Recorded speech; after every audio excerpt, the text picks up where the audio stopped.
Saturday Social is powered by FIFA 22 with PlayStation.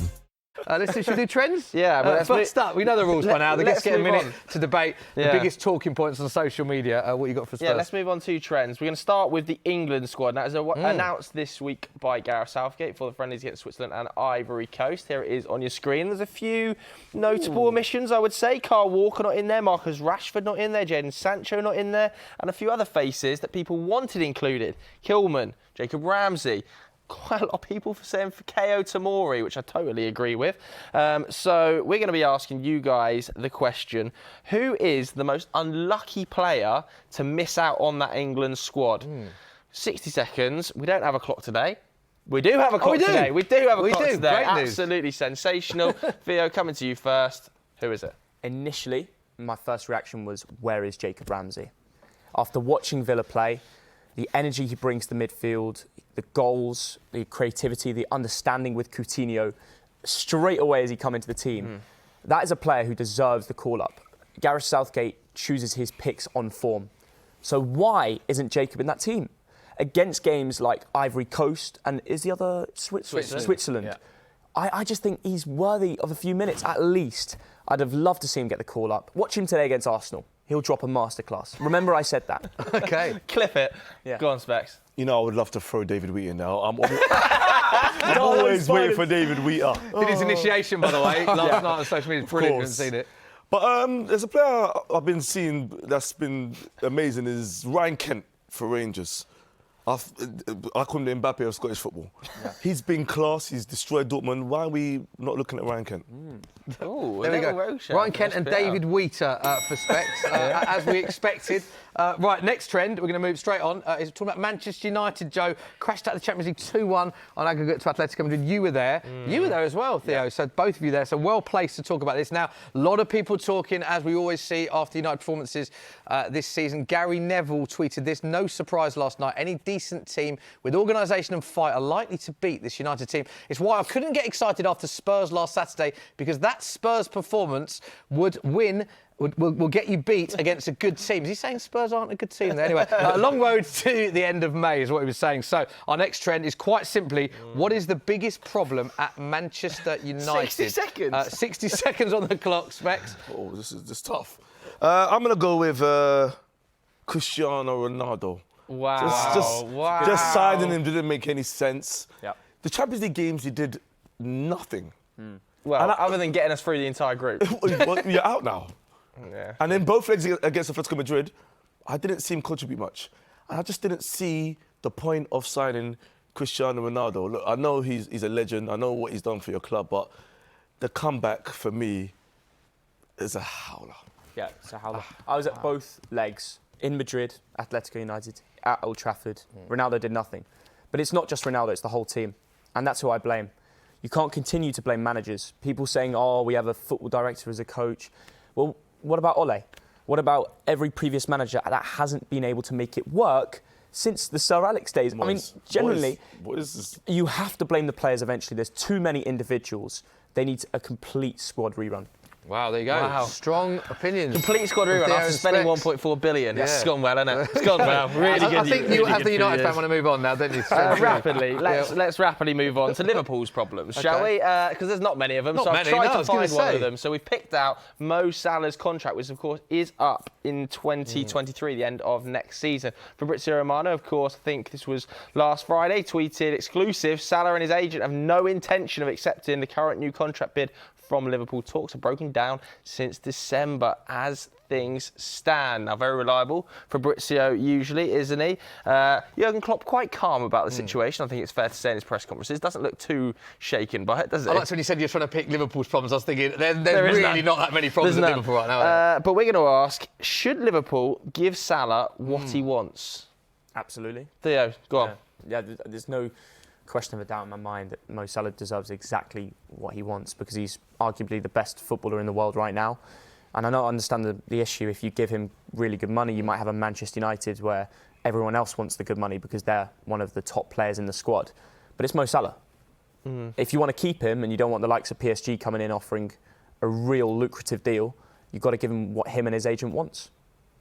Okay, even if... All right, yeah, we'll come back to that in a bit. Go on, Specs, what's your take? Nah, we don't. We let Salah go. We don't give Salah the money he wants. We've got Harvey Elliott there waiting. We've got Diaz waiting. I mean, and then, of course, if you give Salah money, you've got to give Trent, you've got to give Van Dijk, Henderson, you've got to give everyone. Henderson just thrown in there. Yeah, you have to. You have to give all of them the big money. So for me, I'd let him go. That is the debate that's going on, isn't it? I don't think anyone's denying the ability of Mo Salah. Arguably the best player in the world right now, been brilliant. But with the fact that he's 29, people are saying if you give him what he wants, then does Van Dijk want that? And obviously Liverpool have a structure in place with the wages. So is it more complicated than people think? This? Yeah, I think Liverpool being tough, they're trying to make a good deal, right? They know. I think Salah wants to stay realistically. I do as well. I do. Yeah. I think eventually they'll come to an agreement. It's a bit of a negotiating tactic, this, isn't it? It's like you go, no, you go. Like it's what Ramos does with every club. I know he eventually went to PSG, but for 5 years he was off to Man United. Anyway, let's move on. Europa League. Got to talk about the Europa League. What a night it was for West Ham. Of course, they beat second place La Liga side Sevilla, and of course Sevilla, the masters of the Europa League. 2-1 on aggregate. Famous night for West Ham, and of course, what a story! Ukrainian Andrei Yarmolenko scoring the winning goal. I don't care who you support. That is just a brilliant story. It was. And it got a lot of people talking on social, Joe, about the job that David Moyes has done at West Ham, quite rightly too. Look at this tweet from Dan Wolfenden, who quite simply says, David Moyes took over a West Ham side 3 points above the relegation zone in December 2019. 3 years on, they're now 6th in the Premier League and into the quarter-finals of the Europa League. Put some respect on his name. I think that's a great point, that. I mean, the job that David Moyes is doing is absolutely incredible. And we can see confirmation of the draw. Some big teams left in it this season, aren't there? Look, RB Leipzig against Atalanta, Frankfurt against Barcelona. Interestingly, the winners of Frankfurt and Barcelona will play the winners of West Ham against Lyon. So West Ham in the same half of the draw as Barcelona and Frankfurt, of course. And don't forget Rangers as well, going very well, aren't they? They play Braga away and they will play the winners of Leipzig and Atalanta. So our next trend, you probably guessed it quite simply, is who is going to win the Europa League this season? Specs, you've seen the draw. What do you think? Listen, you know, respects to David Moyes, West Ham, they've been great, but Rangers have got a story. Like I said, Ryan Kent, Rangers have got a story. They're beating Dortmund, Belgrade, they're playing good. I like this Rangers team. And listen, Rangers lost Steven Gerrard and got Van Bronckhorst, so look what they're doing. They've got a good run to the final as well, don't they? I think so as well. They've got Braga, and then they could beat Leipzig on their day. They beat Dortmund. Rangers, there's a story here. There's a great story here. So I'm sticking with Glasgow Rangers. So you're going Rangers. It's a good call. Theo, who are you going For with? me, I'm going Barcelona. Watched them a couple nights ago in Galatasaray, one of the most difficult atmospheres in football because of the pure noise, the squealing when Barca are on the ball. They overcome it. They went 1-0 down. They stayed calm. Sergio Busquets, Pedri. They honestly, them two run. I mean, literally just watch them for 90 minutes. They run the game. And then you've got Ansu Fati coming back. You've got Ferran Torres in the team now. Aubameyang, Memphis Depay, Adama Traore. They've got the option. They're going to win Europa League. Can I just mention one more thing? I would have backed West Ham, but they weren't properly backed in January. If they were, then they could go on a late European run, I think. But I think that atmosphere, though, at the London Stadium, if it continues like that, which I'm pretty sure it will in the quarter-final stage, they are going to be a tough place to go. Though, I think Rangers as well. Atmosphere at Rangers. Yeah, definitely. And Lyon are having a pretty poor season. They're 10th in Ligue 1. They're not doing brilliantly. So if there was a team to draw in there, I think it might have actually been Lyon from West Ham. Isn't it? If we see a West Ham-Barcelona semi-final of the Europa League, it will be incredible. Imagine those West Ham fans going to the Nou Camp. You're definitely going to be there, Theo. He'll be there, whoever they draw. Don't worry about Theo will definitely be there. I'm in. Let's go to the Champions League draw as well then, because this happened during the week, didn't it? We can have a look at who drew who. Tasty. Some huge ties in there. I mean, Chelsea versus Real Madrid. Run it back to last year, of course. Chelsea 3-1 aggregate winners in 2021. That was a brilliant performance there. So can they do it again? Manchester City versus Atletico. Atletico's second trip to Manchester. They're getting used to the city centre by now, aren't they, the fans? Villarreal, Bayern and Benfica, Liverpool. I think the Bayern and Liverpool side of the draw slightly easier. Winners of Bayern, Villarreal play. I think Benfica, so as Liverpool, well. Whereas Chelsea, Real, Atletico, Man City, some huge names on there, isn't there? But we're going to be asking you guys, who do you think is going to win the Champions League after seeing that draw? We've got 60 seconds on the clock. Theo?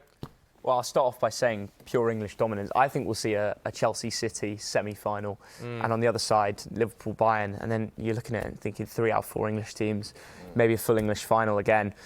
But who am I going to back in the Champions League? I mentioned it before. I'm going for Manchester City. I think this is going to be their first European Cup. It's going to be difficult because they're going to have to overcome Chelsea, and they couldn't do that last year. But do you think Pep will have learnt from his mistakes? Will he overthink it again? I think that is maybe the hardest tie they could have got outside of Liverpool at Chelsea being drawn on their side. Maybe more so than Bayern for them across the course of 2 legs, just because of how Tuchel sets up. What do you think, Specs? Oh, you know already, it's obvious when you look at that. I'm looking at Villarreal. Etienne Capoue, Francis Coquelin in midfield. Dan Juma, come on. Dan Juma. I mean, do you remember what he did to United this season? Of course. Mate, smashed I mean, Emery's doing wonders. They've knocked out Juventus. Villarreal, just like Rangers, have got a story coming as well. There's a Super Cup. Rangers versus Villarreal. Do you know what? There's a lot of stories. If that happens, Wow. a Rangers Villarreal Super Cup. If that happens, he's on the show every week next season. 100%. A lot of stories being told from Specs here.